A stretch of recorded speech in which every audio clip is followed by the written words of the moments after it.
नक्षलवादाच्या विरोधातील लढ्याला आज मोठं यश मिळालंय। माओवाद्यांचा पॉलिट ब्युरो मेंबर तसंच सेंट्रल कमिटी मेंबर मलोजुल्ला वेणुगोपालराव उर्फ सोनू उर्फ भूपती याने त्याच्या 60 सहकाऱ्यांसह आज गडचिरोलीत आत्मसमर्पण केलं।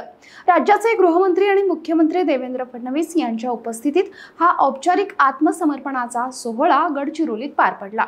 असं असताना भूपतीनं शरणागती पत्करण्यापूर्वी एक अट घातली होती की तो शरणागती फक्त महाराष्ट्राच्या मुख्यमंत्र्यांच्या समोरच पत्करेल आणि मुख्यमंत्र्यांनीही आज सर्व कार्यक्रम बाजूला ठेवले आणि जो शब्द भूपतीला दिला होता तो शब्द आज मुख्यमंत्र्यांनी गडचिरोलीला येऊन पाळला।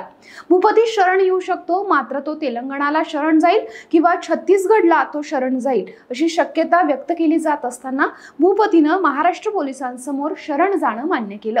गेले काही दिवस माध्यमातून भूपती आणि त्याच्या सहकाऱ्यांसोबत चर्चा सुरू होती। सरकारला शरण गेल्यानं आणि शस्त्र खाली ठेवून समाजाच्या मुख्य प्रवाहात गेल्यानं काय फायदे होतील हे समजवण्यात पोलीस आणि त्याचे मध्यस्थ यशस्वी ठरलेत।